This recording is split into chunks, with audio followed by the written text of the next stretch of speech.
So I'd like to next welcome my colleague, the Interim PBC Dean of Health Psychology and Social Care, Dr. Denise Baker, who will make the formal introductions for Stephen's lecture. Thank you, Mr. Chairman.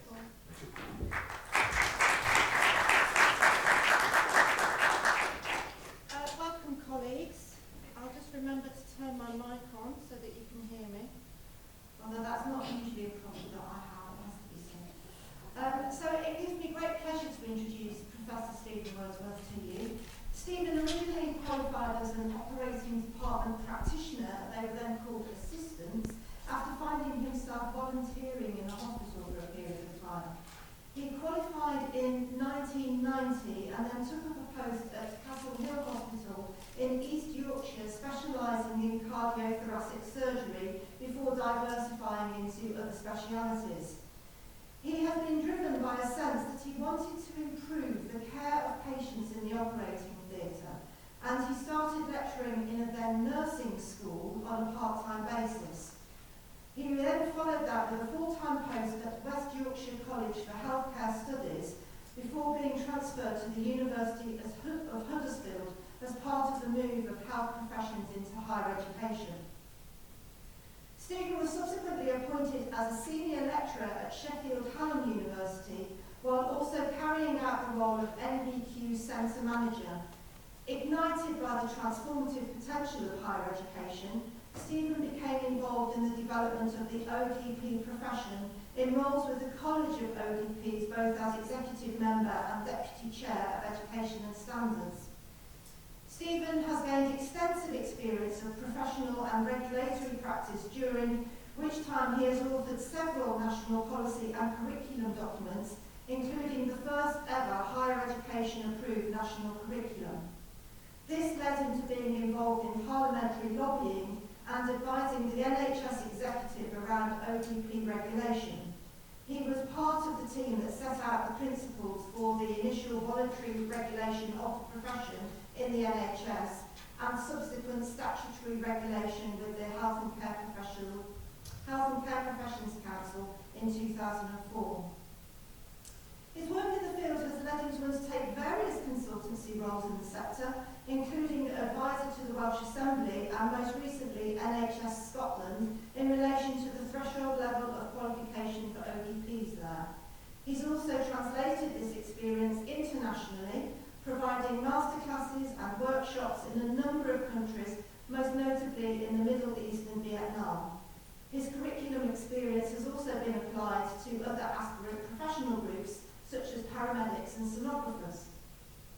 Stephen is currently a registered non-executive director of the Health and Care Professions Council and has provided national strategic oversight for various standards reviews across all of the 15 HCPC professions, and until recently had responsibility for educational strategy and compliance as chair of the Education and Training Committee. He has held several leadership roles in higher education with portfolios as diverse as student experience, quality enhancement, recruitment and internationalisation. Recently has taken up the role of Interim Deputy Dean in the College of Health, Psychology and Social Care. Stephen describes his career as a series of related but serendipitous accidents, but promises that one day he's going to formulate a plan. Ladies and gentlemen, it gives me great pleasure to introduce my friend and colleague, Professor Stephen Wordsworth.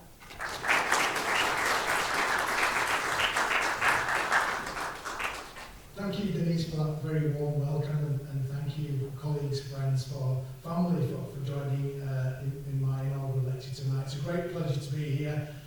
Someone said to me, are you pleased that it's on campus and happening live? And I reflected on that and probably thought, no, I would have preferred it to be online, but here we are, the adrenaline's kicking in and I'm glad I've done it. So I'm looking forward to I guess what I'm trying to do is provide you with a bit of an introduction and a highlights of the career thus far. If this were a retrospective as an artist, people would consider that to be at the end of their career. So I'm very much hoping that it's not that kind of retrospective.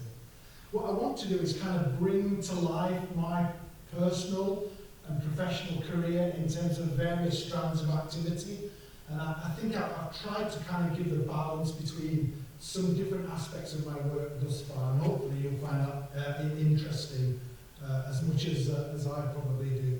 So there they are. There are three kind of related but distinct and discrete aspects of some of the lecture that I want to provide you tonight. Some reflections and some thoughts and some examples of where I've been able to get involved in some really, for me personally, very rewarding and exciting activities. So first of all, it starts off with patient care, and the sense that I found myself, again, I guess through a little bit of serendipity, working with patients in the operating theatre, the very same patients that are often at their most vulnerable, most nervous, most frightened, most scared of any time in their life. I get to spend time with patients, see things, hear things, look at things, talk about things that not even their closest relatives ever get to do.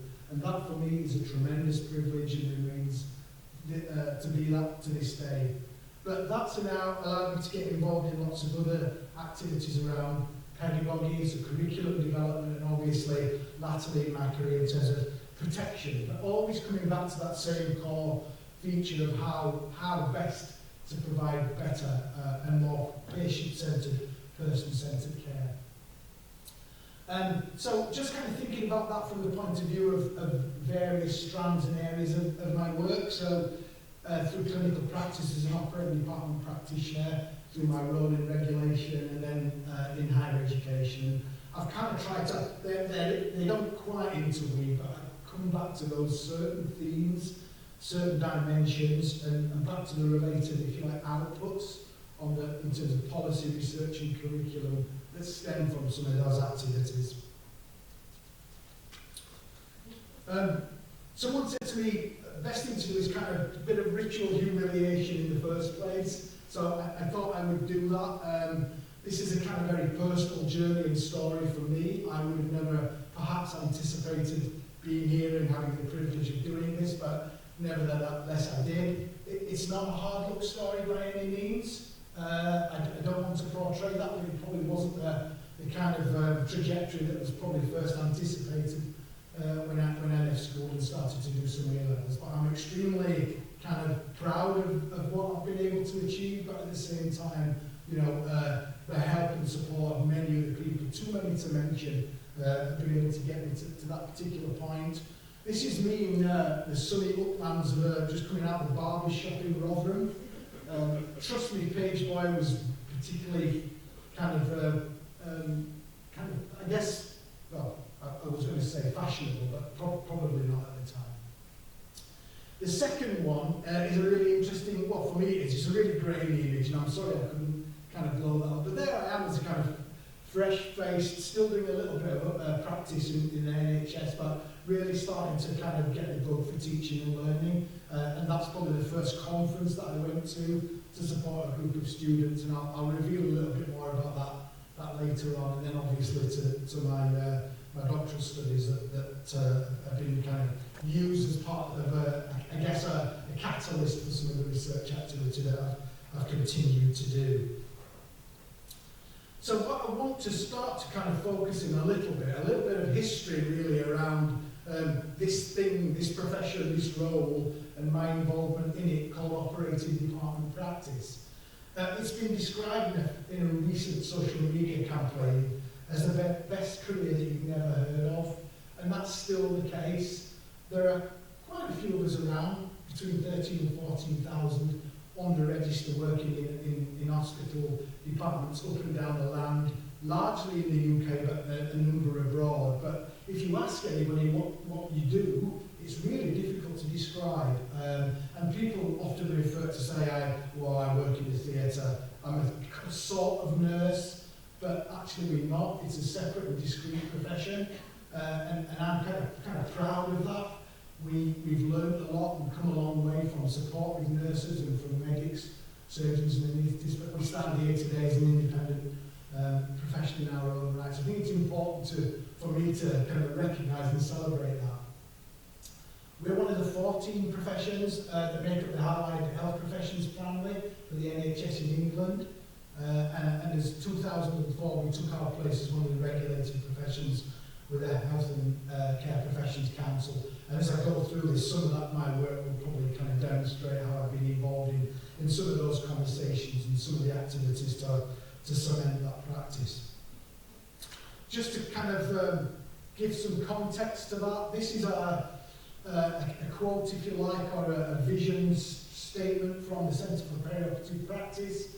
It's a rather medicalised version, in fact, if you don't mind me saying, but it provides the context in which perioperative care exists within a broader continuum of care. So it talks about it being referred to as perioperative medicine sometimes. It's patient-centred, multidisciplinary, and integrates medical care with patients. And it's from the point of contemplation of surgery right through that continuum to full care.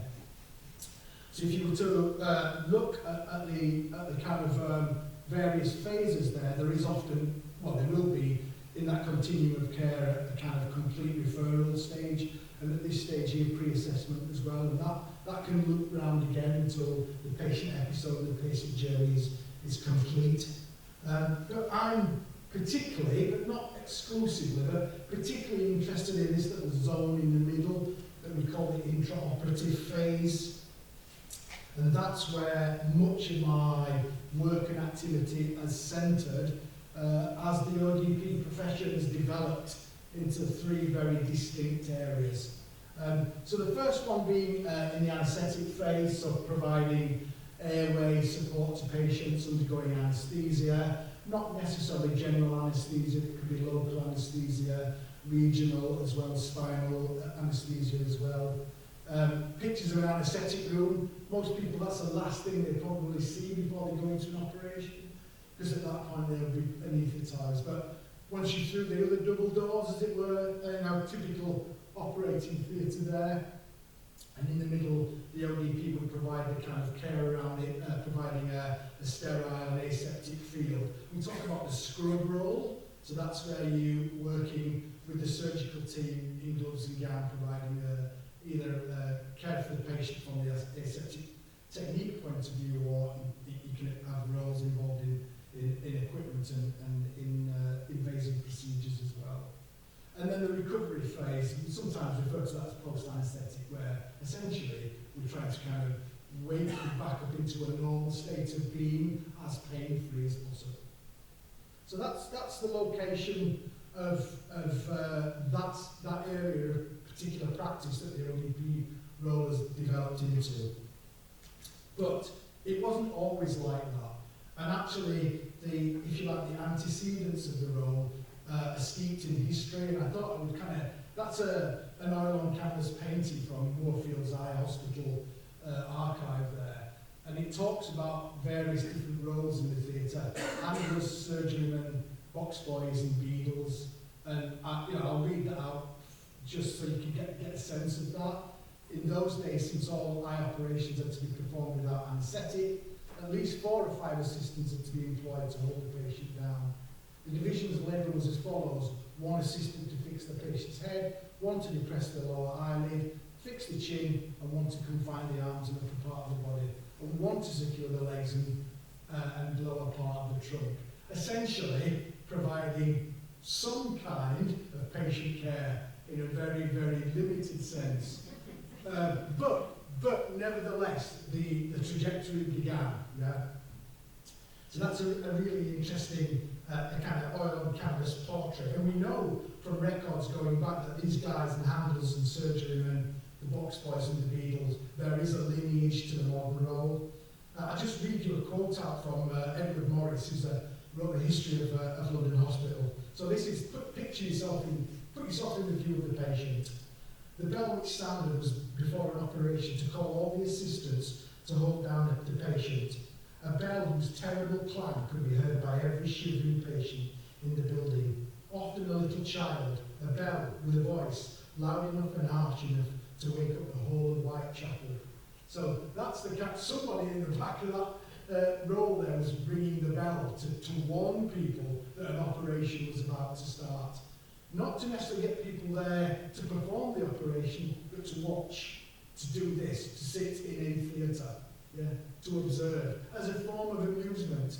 In between, a cockfight might take place, but the main event was often the surgery. The skill and the agility of the surgeon to perform the operations quickly, ably assisted by the box boys, surgerymen, etc. So I talk about this in a very kind of, I guess, informed sense. We generally are standing on the shoulder of giants, and that includes lots of support from the medical profession as well. But just a couple of things to point out. Does anybody know who this person is? It's Mr. Bumble, the beagle from Oliver Twist. Okay, he's a beagle. He's an early ODP, believe it or not. He, in his role, would not only lock up and open the hospital in an early evening and in the morning, but he went round with a brazier, and the brazier was used to cauterize bleeding arteries. So literally the fire was taken around the hospital, rather like modern kind of diathermy technique. The other guy in the middle, this interesting, sorry, a really grainy image, it's the only one we've got, but it's Josiah Rampley.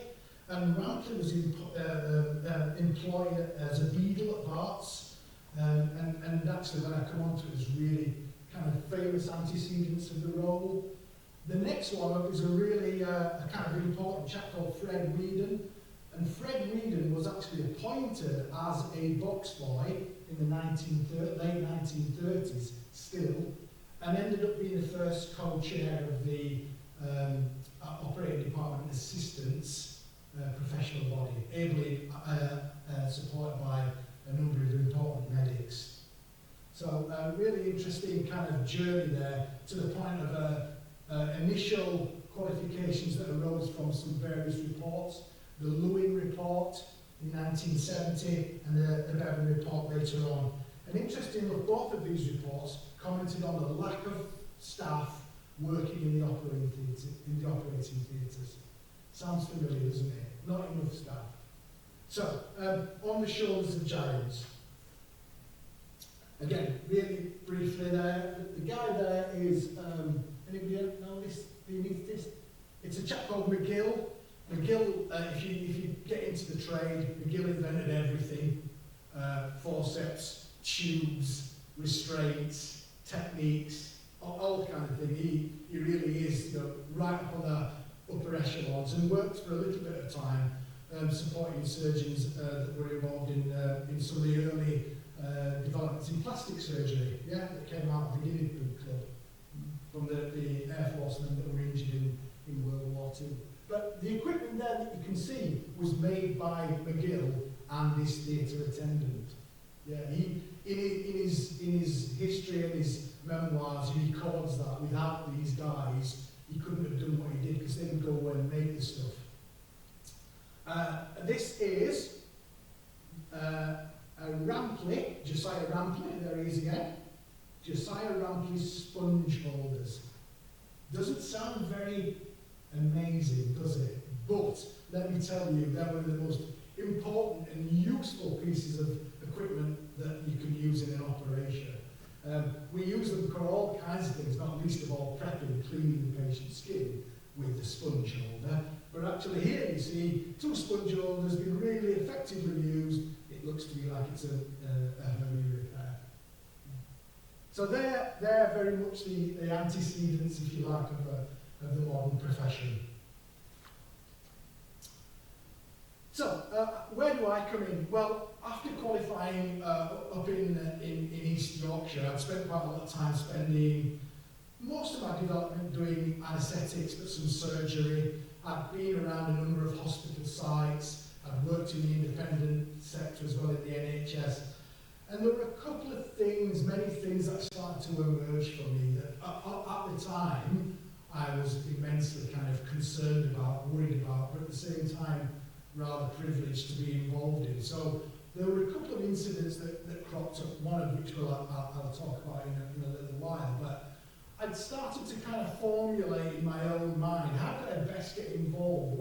What could I give back to the patients and to the profession that I'd joined? And one of the first things that struck me was this sense of patient care, and the fact that when it worked really well, it was fantastic. And when it didn't, the patients were an hindrance. They were an irrelevance sometimes. It was just another number on a list. And that kind of worried me deeply. And I saw from that kind of thing some really bad clinical practice. There was some really poor practice that went on. Not just ODPs, but by and large from a group of people that had been recruited for all of the wrong reasons, in my view. And they'd been educated in a system and a tradition that wasn't fit for modern surgery. And what would happen is that clinical practice would, the standards would slip, something would be done about it, and then there would be this kind of recidivism. They would just go back and do the same old stuff. Sometimes it would get them in trouble, and they would just be moved on. Moved to the next hospital. No form of regulation, no form of accountability for their practice. And that worried me deeply. It centred on the fact that, for me, the qualification just wasn't right. We were still operating through various vocational models of education, by and large the gift of the anaesthetist or the surgeon that would sign off forms of competence, learning by rote, not being critical, not inquiring, and not reflecting on practice and your role in that practice development. So I would often see poor team working, professional hierarchies that were not effective, that were actually getting in the way of patient care, and were there deliberately to keep the regime as it was. And that for me again was very worrying. Perhaps one of the other major concerns at the time was this sense that ODPs, we were called assistants at that time, were completely unregulated. Their only accountability really was to their employer, to vicarious liability of an employer. So you were literally there under the authority of your employer, and if anything went wrong, they could either choose to kind of cover it up, move you on, or sack you. But that was it. It stopped there. And the practice didn't. It just got moved on and moved on. And within that, there were quite a lot of I guess, well, there was some criminal activity. There were people in that job, in that role, in that very privileged position that shouldn't have been there. And they were abusing their position of trust. They were abusing their position of trust sometimes with patients, rarely, but particularly in terms of misuse of drugs and medicines. Yeah? And these are a very small minority. I'm not talking about this kind of systemic problem here, but nevertheless, it was. And this lack of accountability that came with all of that. And I kind of resolved at that point that, my best influence, the best I could do, was to get involved in how things might change. And I'm just going to, again, for the kind of sake of brevity, I'll read a case study out here that at that point when I was formulating these concerns and how best to move my career, this happened, and we'll come back to that as we go on. It's a bit of a case study, but a left-knee growing toenail, we often on the lists used to refer to people by their operation, not by their name, not saying to them who they were, what their concerns were. We didn't worry about that. It was about getting the job done. So a patient was scheduled for surgery at the end of the list, but a decision was taken to alter the order of the day. At some point, 2 patients were sent for simultaneously. First patient was anaesthetised as planned and went into the theatre. The second patient went directly into the anaesthetic room. An ODP was called from a different theatre to scrub, and in the anaesthetic room, the surgeon had begun to administer the local anaesthetic into the patient's right toe, and the surgical scrub toy was in situ. The foot had been partially covered and was draped and being cleaned prior to the operation. When asked to confirm which leg we were going to operate on, the patient lifted their right leg, at which point the surgeon made the first incision. Okay? So we should have been operating on the left side. And despite asking the patient, we operated on the right side. That ODP was me. That was me that day that made that mistake. Because I didn't spot it, I didn't shout up, I let it happen, and we were in a situation where a whole series of factors was completely and utterly wrong.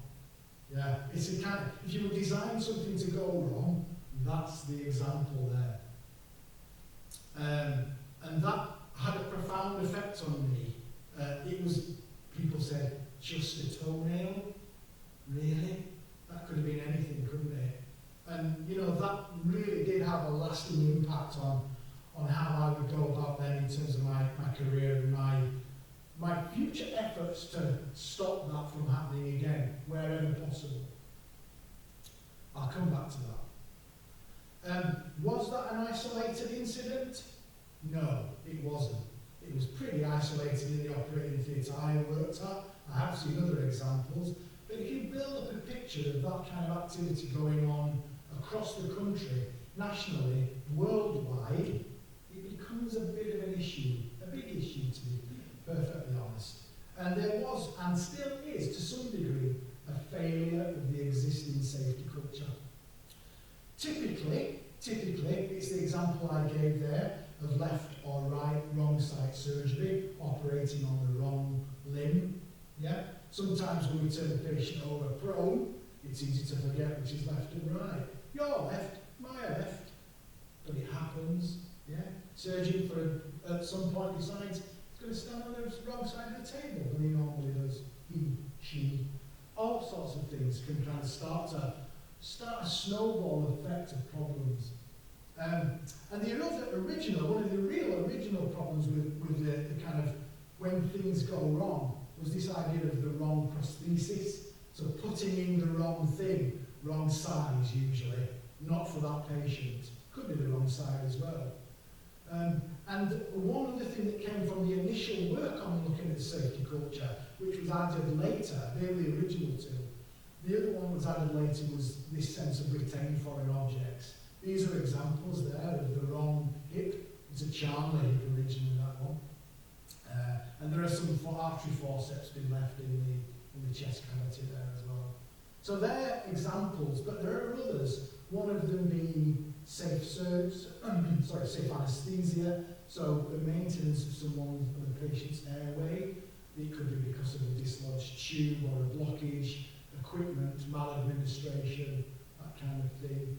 Or it could be through surgical infection. And the reason behind that problem with surgical infection is that for years and years now, we've had a regime about prophylactic antibiotic treatments and regimes.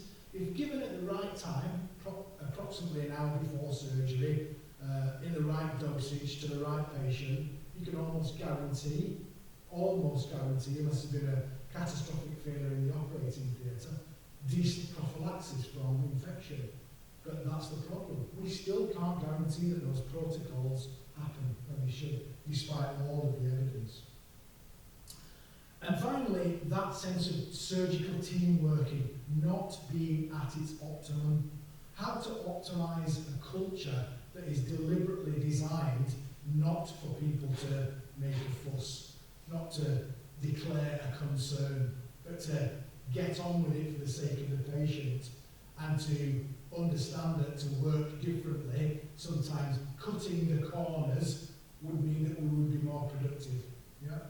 People don't make these decisions to provide bad patient care, but there's a kind of sense that in starting a conversation about should we bring another patient in when the other one's still being operated on, by the way, completely against all protocol, but it still happens. Yeah? Done for the best of intentions. And finally, about the surgical team working stuff, this sense of situational awareness, setting the theatre up right, providing optimum equipment usage, optimum safety standards, having the right kind of ergonomic design, understanding the flow of the patient better to the operative field. And so that's where I started to learn and understand some of the theory and some of the current work around those activities, and got involved from at that point in developing work around safe surgery.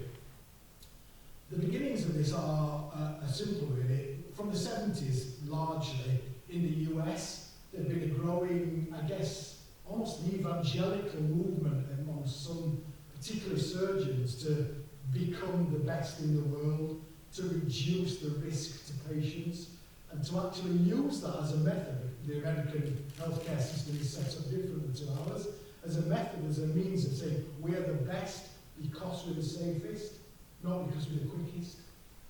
A completely kind of different mindset in that sense. And so there's some kind of early messages from the 70s and 80s that were picked up by the World Health Organization that's culminated in a number of developments, really. And it's become an essential kind of global healthcare. And actually what we recognise now is that when things go wrong surgically in the perioperative environment, it's becoming quite a global health issue. In fact, it's a public health issue because of the scale and size of things when they go wrong. Surgical interventions account for about 13% of the world's total, what's called DALYs, disability adjusted life years. 13% who went into the operation to get better. 13% of them come out worse at some point. Still a lot. We haven't actually any real, at that point, data on how many operations were taking place, let alone how effective they were. And mortality rate, look at the kind of difference there between 0.5 and 5%. Couldn't even pin that down any further. And complications, up to 25% of all patients experiencing some kind of surgical complication. Half of everything that went on in the industrialised countries where there were adverse effects stemmed from surgical intervention. And half of the cases that where it led to harm, actual harm, were also originated, had their origins in a surgical intervention. And that's in what's considered to be the industrialised. In the developing world, the statistics were as stark, if not worse, in some parts of the world, but not all. It isn't a simple picture of that, and there are some reasons why. In sub-Saharan Africa at the time, when we were developing World Health Organization initial safe surgical policies, you were 150 times more likely to experience a surgical intervention that when particularly an anaesthetic intervention. Oops. So safe surgery in that sense stems from some very simple tactics that were started to be deployed by the World Health Organization, including a checklist, sounds obvious, and including some alerts that meant that every time something went wrong, we could record it, report it, learn from it, and that actually we would develop particular standards that were able to be used that went beyond the checklist, which was very generic, but could be applied to every different surgical field in every different hospital. So that is the original surgical checklist that was developed by the World Health Organization, WHO. It actually talks about nurse in there because it wasn't developed particularly from the UK perspective. But nevertheless, that is the original checklist, and by and large continues to be used successfully in most jurisdictions, most countries, and across all continents. It's a very simple checklist. It's not rocket science, as they would say, but it was designed deliberately to send people through a protocol, through a series of actions and activities designed to interrupt mistakes. One thing that came from that was a national safety standards for invasive procedures, and I was invited to take part as part of the patient safety expert group back in 2015, and my contribution there was from the non-medical side, and it involved a series of workshop-related activities and case studies that we developed to provide insights into what went wrong, similar to the toenail one that I talked about previously. And the reference group that I was working with was particularly exercised with designing interventions that were not deliberately not just about the medical team deciding when things have gone wrong. It was a multi-professional, multi-layered approach to reducing the risk. It was incorporated within the NHS as an NHS-wide executive decision. It built on the principles of checklists, and it acted as a catalyst for something called Locksets. They just mean local standards. So, in other words, you could take the general checklist, which is usually designed for orthopaedic or general surgical use, and apply it to simple cases or very complex cardiothoracic situations, orthopaedics, gynecology, anything you like, and particularly around invasive robotic surgery. So that was a really important development, which still today, you know, my involvement in that has been a source of actually a catalyst for even further work that I've been involved in. And as it starts to bring home that there was now a different way of providing a culture that was designed to be multi-professional, inclusive, and action-focused, rather than trying to hide these events that went wrong. And it's led to a couple of activities that, again, I think are probably worth pointing out. And if I could, these are some theatre safety workshops and checklist masterclasses that I ran in Vietnam, invited there by a call out from their health ministry, and responding where I was working to that call to try and provide some fairly, I guess, engaged but interventional aspects of using the checklist, trying to get surgical teams, largely in various hospitals in Hanoi, where they'd identified a real problem, to kind of understand how we could use the checklist and how we could empower surgical teams to start to have that more patient-focused attitude and example to their work. The top picture there, you probably can't see, but that is, oh, you can, and there's a second one there. See what's happening there? Anybody?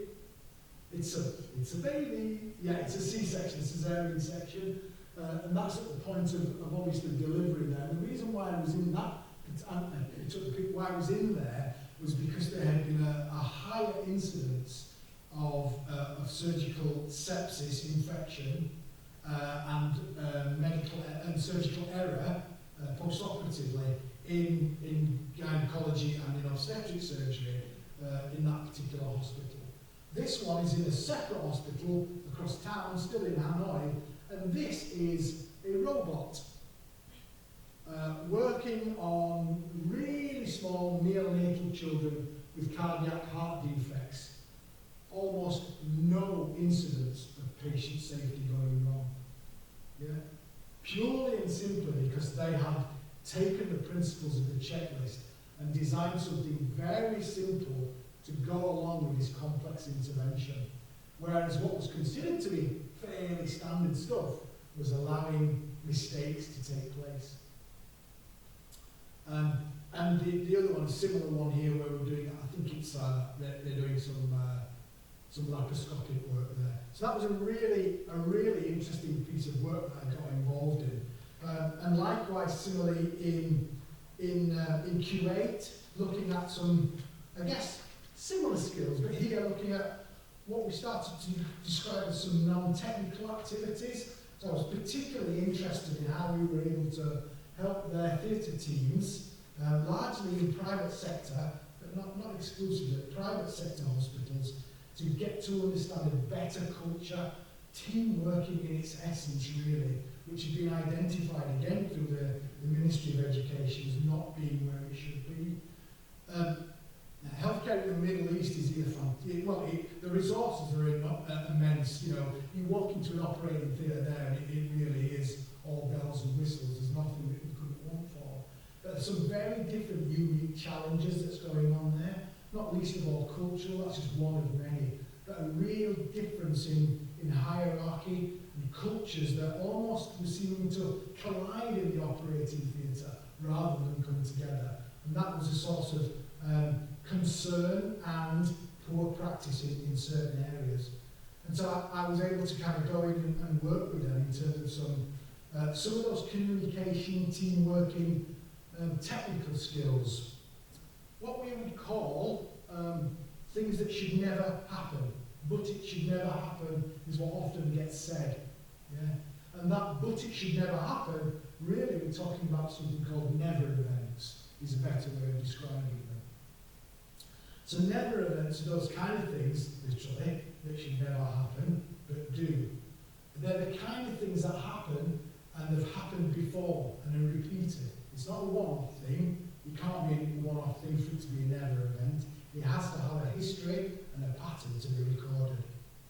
The serious incidents that are wholly preventable because guidance or safety recommendation that provide strong systemic protective barriers are available at national level.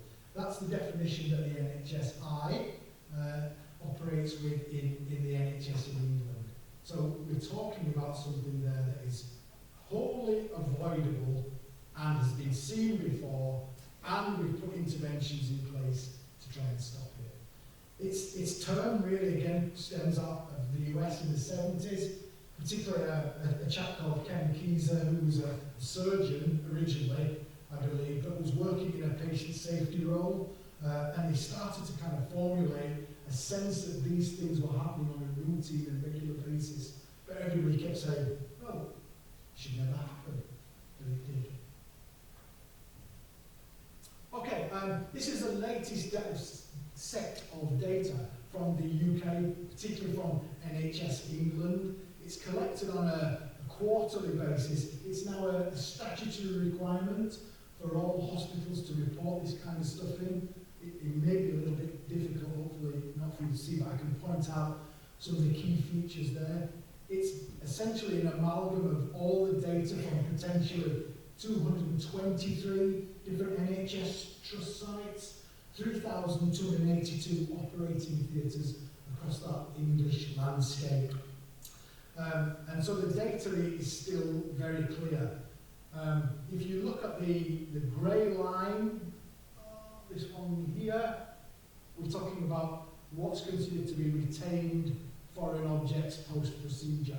So the number is what? Hovering around 100 in that period of data collection. Yeah. You might say 100 over what, I don't know, 8 years or so. It's still quite a lot. The rest is self-explanatory. Wrong site surgeries I've described going up, still on an upward trajectory, and actually, you know, just about plateauing in terms of putting the wrong prosthesis in.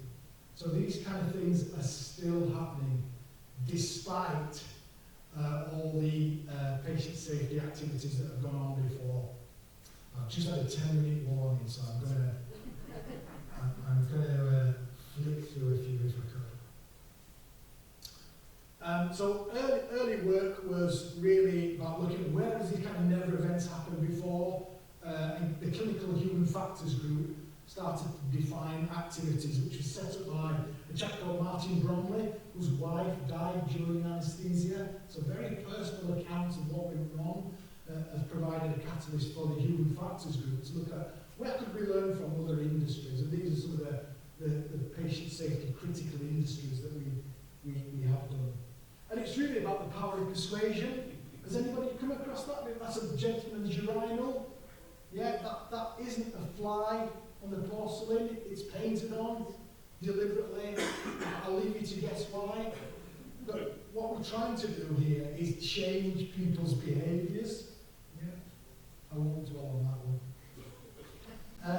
And to think about how we might do that from those other industries. And it's quite obvious if you look at some of this is a kind of a briefing set from the airline industry. Brief, pre-takeoff checks, takeoff crews, landing, etc., etc. You can kind of see where we're coming from.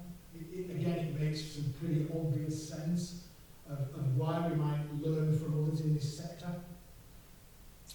And you've got this idea of human factors, the things that we do, that we find a way as human beings of working around. There's a lot of science in this, and some of my psychology colleagues will understand and know this even more depth. But they then combine with those kind of non-technical skills, communication, leadership, that kind of thing. And at the centre of that kind of chaos, you find those never events activities that take place. They're different shapes and sizes, and that's what makes it lead to, if you like, a series of events that shouldn't happen. People possibly, you might have come across this kind of early theory, the Swiss cheese model. This is Reason's model coming out of an important work that Collins did around patient safety. And basically what it says is you've got kind of two pieces of cheese at the end with holes in them, and if the holes line up, that's when you get problems. Yeah, it's when everything comes together almost to kind of cause a never event. You couldn't plan for it, but it happens. But in the middle, if you stick the checklist in, it will act as a gatekeeper. It will act as a filter, as a mechanism for trying to reduce that number of incidents that could, if the stars align, all go very wrong. I'm just going to flick to that one there. The scenario that I gave, interesting as though it was real, and it still affects me now. I can't imagine that I would have allowed that to happen, but I did. The equipment was put in place for me. We were operating in a different theatre. It was a rush. Nobody had told me that they'd sent for another patient. The surgeon had started to get on with it. The patient had been prepped. We didn't organise ourselves. The environment was wrong. We did it in an anaesthetic room, not in the proper operating theatre. Jobs and protocols hadn't been aligned. We hadn't discussed it. It was a perfect storm. And if I were doing this now, as I talk to students about this and in some of the research that I've done with students particularly, it's that kind of system issues that we would work through to try and find a resolution and understand what went wrong. I'll give you an example there of equipment. One of the things that often goes wrong. 3 seemingly similar syringes, yeah? All 10mm syringes. What's the problem? Any ideas? You can't answer. Well, this is a normal 10mm syringe, yeah? Grab me a 10mm syringe, please. Quickly. Go and grab the syringe, drop the drugs, put the saline in, give it the patient. Except, all of a sudden, somebody's ordered some 12mm syringe. People just fill it up. They don't look at 12, they just fill it to the fill line. Yeah, there's 12 mils. Oh, that's adrenaline. Double your dose. Not would be adrenaline 12 mils, but you get the point. And this one here doesn't have any on at all. It's guesswork. It's just for flushing the saline through a line.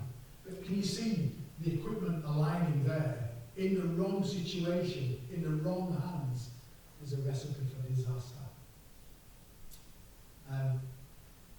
I did a little research project that's kind of stemmed out into things called ODPS in the fast lane. A catchy title that basically said we were going to use some of this human factors training on students. And you can imagine, this is a pit stop challenge. There's the pit stop and there's the crew. There are some similarities to the way that the operating theatre is laid out, in position, knowing where to be, left, right, top, bottom, understanding your moves, your tactics, the communication between that. Again, these people practice it infinitum, ad nauseum. We didn't. It was just kind of accepted that you would get to learn some of that. You would understand how this works almost by osmosis over time when I was training. And that's what kind of set about to do something about it. So that's a publication that came from that little bit of research there. But essentially, we were learning from those demands put upon safety-critical industries to think about timeouts, debriefings, communication, teamworking, understanding each other's roles, reducing hierarchy, yeah, working multidisciplinarily. Some pictures of that in there too. And that then, all of those incidents I started to think about how is that best, where do I take that kind of stuff? Where best do we make sense of all of this? And actually, through a series of curriculum activities, where I've acted as either co-investigator or as principal investigator, has led to some really important development work. I've put one up there for Chris. Chris was a colleague of mine that taught me a lot about working in higher education. Sadly no longer with us, but I kind of feel I owe him to tell him that tonight for some reason. And so I feel it's important to recognise that journey we started to take in terms of curriculum development is still ongoing and is still really being about effective patient care. One that I would just signal as being important for me personally was a research project that I ended up doing on behalf of a professional body, looking at an investigation of a curriculum model. It was in the day, back in 2001, a diploma, but we were looking to try and change that kind of learning style to create that reflective understanding of what practitioner should be like, where they were open, reflective and challenging to provide a level of care that thus had not been there. And so we coined the phrase, or I coined the phrase in there, practitioner. I mean, again, not rocket scientists, but we were fundamentally reflecting the difference in the way that we were educating the future students. And that title of Operating Department Practitioner, what I put in there stuck. And it's called that because I put it in there. And it got picked up by the regulators, by the NHS, by policy bodies, curriculum writers after that, and now it's a protected title, and I think it was probably worth doing in the end. Not the kind of most amazing curriculum in the world, that looking back, it was pretty standard higher education fare, but nevertheless quite important. Some of the theory that was around that, I'm sure people will be familiar with, but we were obviously trying to bring forward those ideas of theory and practice learning, student-centred, patient-centred, and for the first time recognising the role of evidence-based, problem-based learning in research.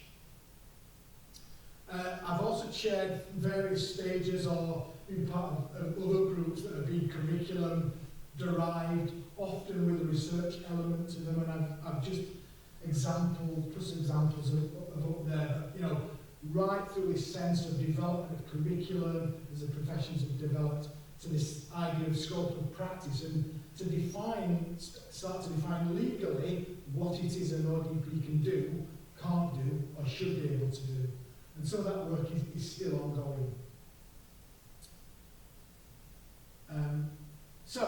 What I want to do is kind of think a little bit there, coming on to that idea of research, about how that's been then implemented in various other activities. And one of them was this piece of work about defining what it is that the profession does. What is a profession? Everybody has a view and an opinion. And at the time, when I was starting to look at this, and this is coming through some fairly recent work, the kind of prevailing accepted norm was that, we're talking about honoured servants of public need, conceiving them as occupations, especially distinguished by their orientation to serving the needs of the public through the schooled application of their unusual, this is controversial, esoteric knowledge and complex skills. I kind of agree with all of that, but why does it have to be esoteric? Why does working with patients in a healthcare setting, be a doctor or a nurse or an ODP, why must it have this element of magic about it? Why cannot we surface that and define what we really mean by that? And that's what I've done in some other interesting work that has stemmed from activities around trying to define from working with professionals their view of who they are and what they do, what makes them different or not different as a result of having this title of practitioner. And just think, building on the work of people like Diane Ray, talked about a new set of professions, a professional that's kind of not necessarily esoteric or coming from that a very specific background, but new occupations with blurred roles, a democratisation of knowledge and skills. I do want to just kind of hold on to some of this little theory, and I realise I'm probably running out of time for it. I got involved as part of my doctoral level work from a sociological point of view, trying to understand that team working, how things work in the operating theatre. Why do some people behave the way they do? Why did it work in others and not in all of them? Why do students choose the careers that they choose? Why do the decisions we make differ from one day to the next? How can we make sense of all of that? And so I started to look at some theory that was sociologically based, and I kind of had a real, I want to say, epiphany moment with this chap called Pierre Bourdieu, a French sociologist. It was a bit of an outsider looking in, but nevertheless reached significant academic heights in the Grande École in France from a starting point that was untraditional, let's say. I'm not for 1 minute making any parallels with the great man himself. But he writes about techniques and tools to describe how that kind of hierarchy, social class can work.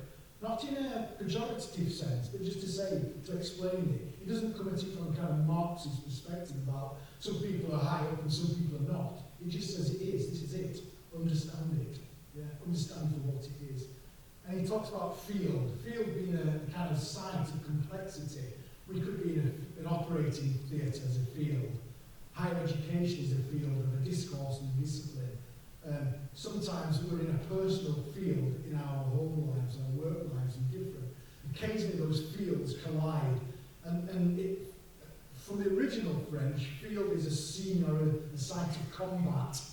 It isn't a flat playing field on a football field that I use the analogy of. It's more of a kind of, think of it a bit of a war zone. But within that context, you get to see how people position themselves differently.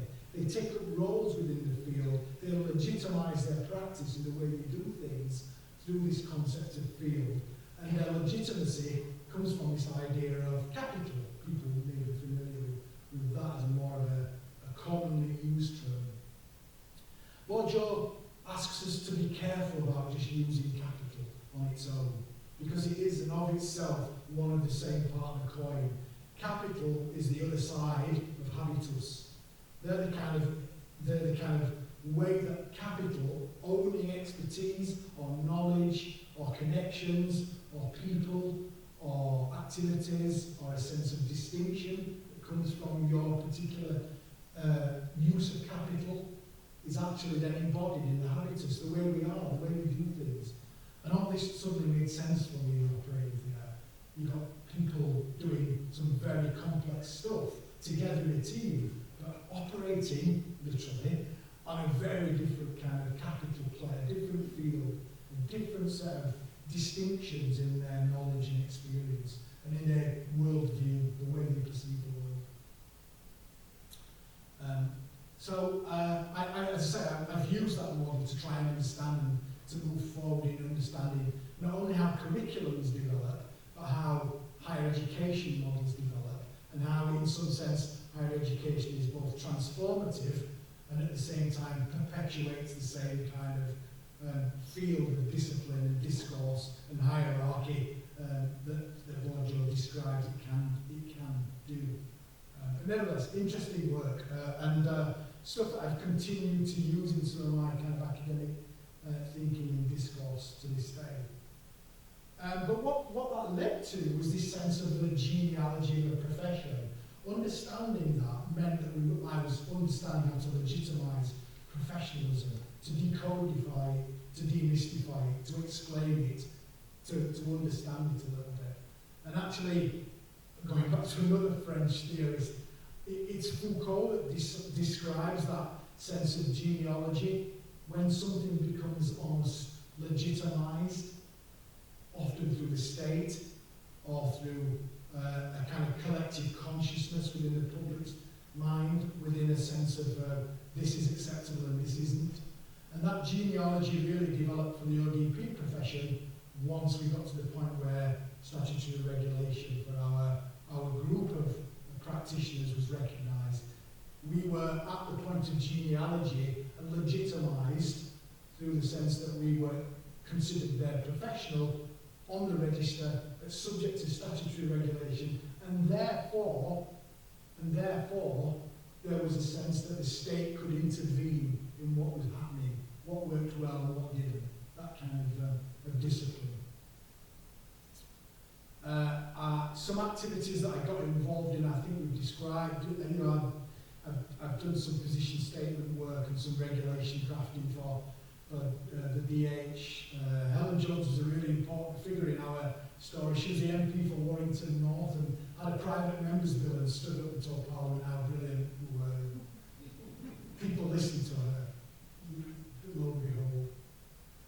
So we get into this situation where we're in the Health and Professions Council, statutory regulation at the highest level, invasive to the degree that they can end your career, but at the same time operating in a sense of a personal, private model where as long as they require you to maintain standards, they don't necessarily pry into your ability to do that unless something goes wrong.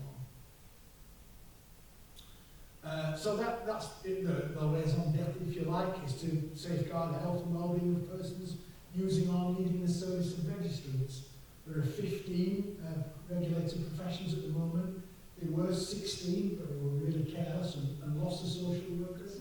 They've declared UDI and gone out on their own, but the same principle that looks at regulating doctors and nurses is applicable to the Health Professions Council. Accountable to standards, 4 sets of standards, 3 of them apply to the individual. The fourth one, education training, applies to the University of Derby, when we offer operating department practitioner programs, diagnostic imaging programs, etc., etc. My role has involved quite a number of different research activities, and they've come through various standards reviews. So when we were about to draft or rewrite standards to make them contemporary and current, there's always a professional liaison group that in effect does the work of a research committee to find out latest practice, to understand opinions and trends, to look at the evidence, to look at the detail of where practice standards are sitting. And I've had the privilege to be involved in a number of those, and defies the research strategy. It ended last year, but kind of COVID got in the way a little bit, we're now at the cusp of having to redevelop the research strategy. But I'm incredibly proud of the fact that we were going from a very data-rich organisation, but doing nothing with it, research poor, information-rich, data poor, that kind of thing. And I think we're at a very different place now. I know I'm running out of time. I will just kind of give a couple of examples of where we've kind of got to this. This was a study that we conducted a little while ago about fitness to practice. You know, again, trying to identify when things go wrong. And what we could see there, that over a period of time, over a year's period, there were 76 operating department practitioners referred to fitness for practice cases. By and large, you know, that referral is tiny compared to those of the rest of the register, but nevertheless, you'd think if that was 76 individual incidents where a patient's care has been compromised, it becomes important. It becomes important of every single one of those cases. And what do we find? The same stuff that was happening when I first started working in the operating theatre. So I'm thinking, am I going to tell them this, that my life's work has not really got us very far? I'm just simply reflecting that these are complex problems. We've come a long way, but there's more to be done. Still talking about dishonesty, stealing drugs, forging records. It still happens. Lots of kind of, if you like, boundary issues where there is a distinction that some practitioners can't make between home and life and work. You're never off duty. You're just not. You can't behave in certain ways in public if you were on the register. It just doesn't, they're not compatible. So very few of these, is what I'm getting to, the point is, very few of these are around conduct, around competence. They're largely around conduct, professional attitudes and values that we can see emerging in some of those patient safety incidents throughout some of the previous activities of research. A final piece of work that I think is really important was looking at why, this was looking at paramedics and social workers, why did we get proportionally more referrals from those professions than the rest of them, even though they weren't the largest number on the register. So there's a research study put forward that we did, that I carried out, and was responsible for kind of bringing that back to the Education and Training Committee and ultimately to Council to understand what was going on. And a disproportionate number of referrals that just didn't actually get to further investigation. It was just noise in the system. We didn't quite understand what was going on. One-off incidents, kind of things that were low level, and nevertheless, either the patient reported it, their employer reported it, sometimes the practitioner themselves, they self-reported. Few clear distinctions cut between the nature of the case considered at each stage of the investigation process. So you couldn't say, this factor would result in this being dismissed, and this factor will go all the way to being struck off the register. There was none of those kind of correlations that emerged from that initial sift of data. And lots of complexity and challenging practice, but not necessarily something that you could identify was coming from all of the professions. It seemed to be about the maturity and the distinction of these two newer professions. And what resulted from that piece of research, and this has been used elsewhere, and is kind of, we didn't invent this kind of balanced scorecard, but it gives a kind of indication of where we see the continuum now of fitness to practice. So it is basically that sense of, there are some stuff, traffic offences, personal dispute, boundaries, some off-duty incidents that might be indicative of something else, but in and of themselves don't mean you're going to get struck off. And it doesn't mean that the patient's been harmed, but there's something there. And then there are one-off ones that are kind of, we call this like the dark yellow. Couldn't make it much darker, you wouldn't really be able to see it, but those kind of, there's an escalation of behaviours that are not acceptable, that transgress those boundaries, that raise concerns. And then there are the outright criminal activities at the red end, there would be a criminal investigation. That always precedes an investigation by the regulator, and then it makes the process much more streamlined. But it's in that centre bit that we were trying to get to. How do we use the research and the data-informed information that we've got to then try and put interventions to regulate in a different way? And I promise you, I really am nearly there. So the key recommendations that come from that is that engagement and early resolution helps. In some sense, as a result of this research, we've even tried to look at restorative justice models, so the patient, service user can meet with their practitioner. Very few take that option, but there is a sense that in some incidences, might work. This idea of candor, people just want someone to say, I'm sorry. And sometimes that's powerful enough to make it go away. We often don't do that. We'd rather fight it in the courts than say, I'm sorry. Registrants and how we might think about registrants and public signposting to appropriate methods of resolution, how we could work with professional bodies, most importantly of all, educators and universities to get these messages ingrained all the way back into those curriculum that I've had such privilege of being involved in that work hasn't done.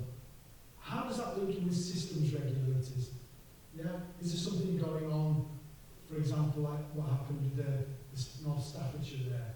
Did we need to talk to CQC about something more systemic? Were they just individual isolated incidents? Or were people behaving to a norm that had been accepted that wasn't where we should expect it to be? And this publication, again, has kind of set the scene and started the conversation for the next round of regulation reform in the HCPC For many years now, the government have talked about reducing the number of regulators. It's a very crowded space in the UK. 12 of them doing essentially the same thing. Yeah. I can't see the GMC disappearing. I can't see the NMC disappearing. But there are lots of others that might. And I sincerely hope it won't be the HSPC. And I feel understanding the regulation through the lens of the research and the data is a really important reason why that model of multi-professional regulation, all of those professions working to the same generic standards, is really important. And it's actually, that's what makes the distinction. So where of this work, that research taking us to? Well, right touch regulation. It doesn't have to all be heavy-handed. You don't have to strike everybody off. It is okay to say no case to some people. It is okay to say sorry, and then it might go away. Upstream intervention, getting at the practitioner of the future, the students in particular, getting them to understand how these things, these small problems, preventing small problems becoming big, doing something about it with them and the employers. Focus on prevention, data-based intelligence, and regulation as part of a broader, bigger system.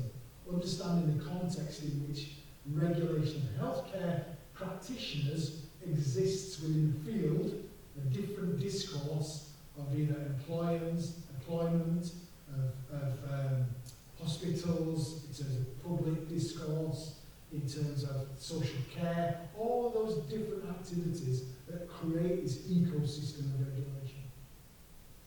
And more and more and more qualitative research in particular to understand what the patient felt, what happened, what was it like for them. And finally, I took my wife's in front of the, we don't get out very much, so there they are. But on that slide, little did I know all these years later, there she is. There I am. So I just want to say a big thank you to her for kind of being on this journey with me throughout. She's an ODP, still practicing, still telling me about the stuff, still keeping me ignited, grounded, centred. And to come across that was really nice. And without her help and support, and all of my family and colleagues, probably none of that would really have got to where it is. So I do thank you, and I apologise if that.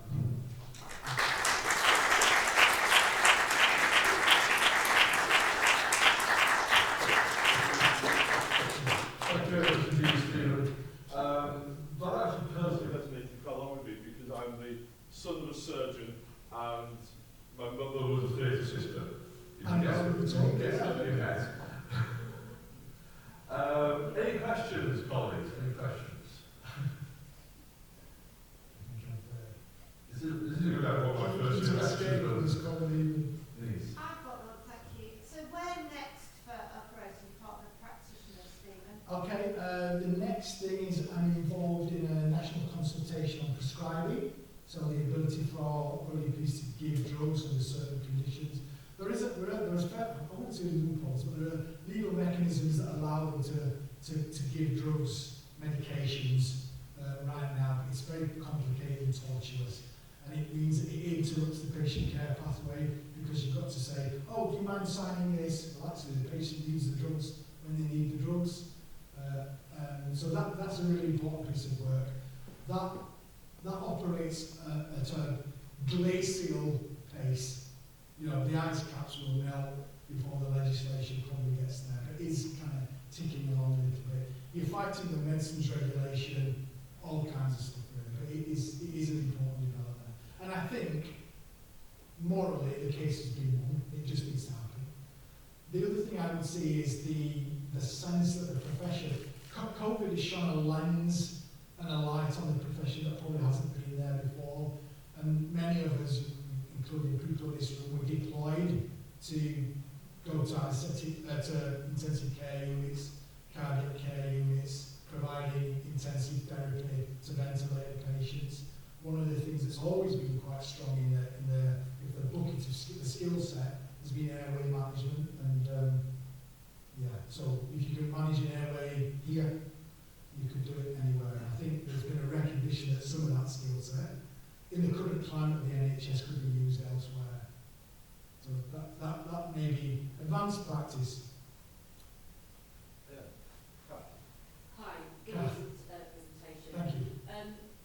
So last week when we had all of our graduations, the one thing that our trust lead said was the best thing that we've lit up was ODP. Wow. Do we have enough of them? Because that's the one thing that, having been a dean of a health college, and I knew about ODPs, and probably I'm so old, they were ODAs. Yes. But the bit for me was that, in a sense, they still saw huge opportunities through the skills of ODP as a much more usable part of the workforce. I don't know the answer, Stephen, because you weren't there, so.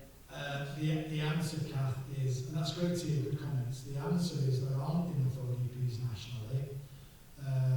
Complex reasons why, but by and large, there's something to be done about selling the profession, isn't it? It's a bit behind closed doors. In fact, it is behind closed doors. And you've got to venture in either because you're a bit odd or you need some operation, and none of us really want to volunteer for that very often. So there is a hearts and minds piece to do, one, Kath. But having said all that, I think we could attract many more than we do. There needs to be a blockage of the system. That conversation that's happening at the chief exec level, I think, needs to filter down into commissioners within the trusts. And I think no criticism, but the management structures with the operating theatres have not really quite caught up with the workforce.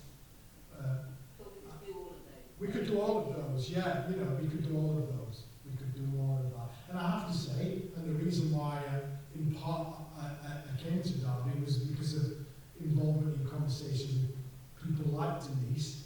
We've worked together on other things before and always wanted to try and find new solutions.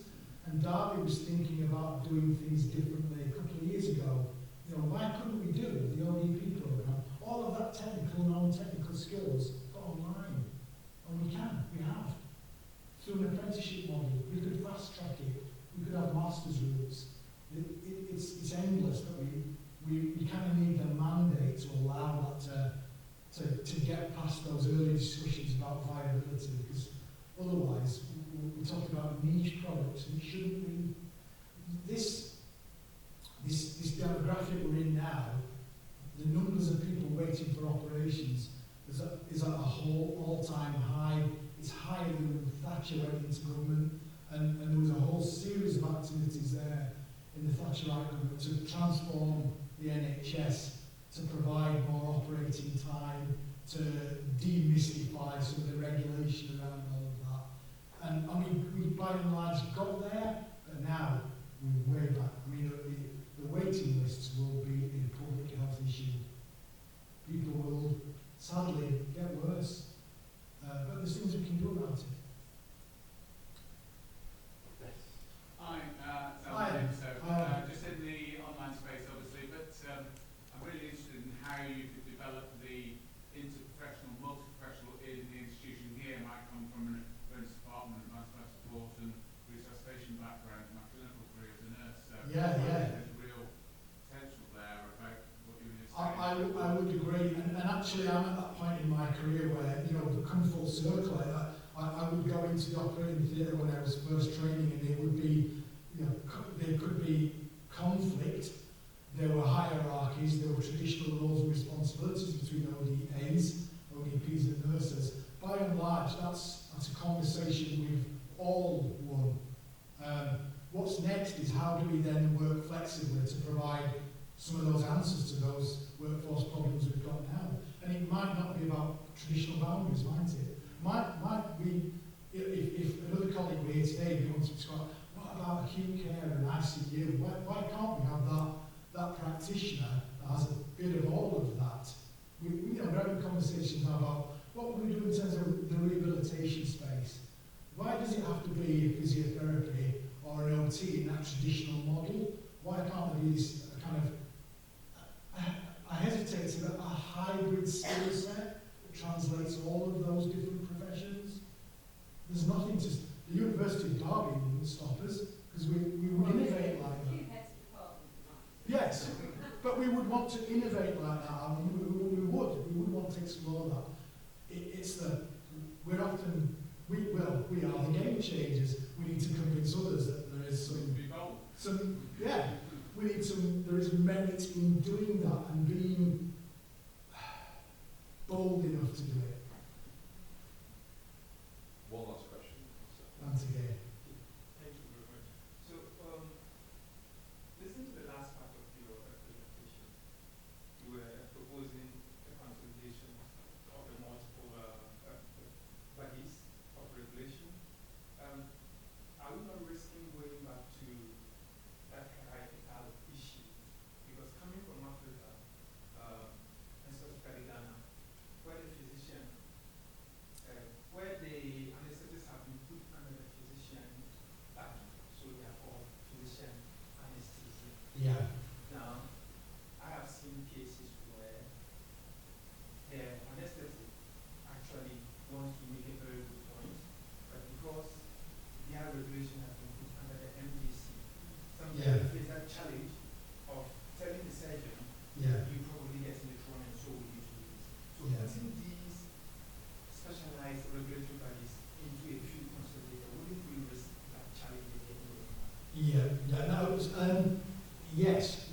What I would say is, in the UK for far too long, even though for example, nurses and ODPs and other 16-odd professions are in a different regulatory body, but the legislation, the Health Act, and the principles behind are exactly the same. So the NHS chooses to set up its standards and its orders in council one way and the HCPC the other. There should, in my opinion, be more synergy about that.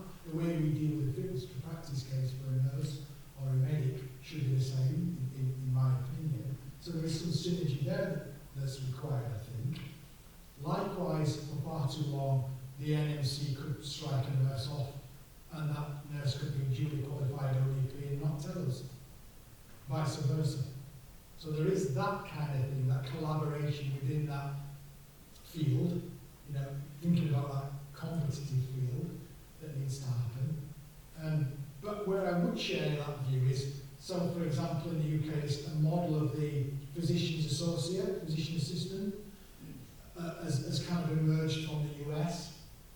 I think it was a mistake to regulate them with the GMC, because I think it potentially means that they are almost going back to that handmaid with the surgeon.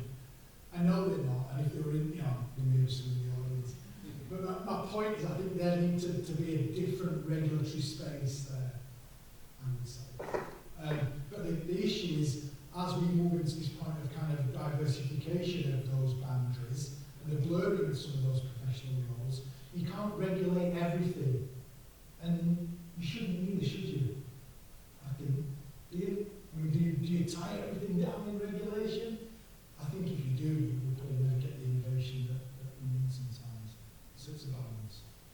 Thanks, Stephen. I'd like to hand over to our speaker to give you your formal vote of thanks.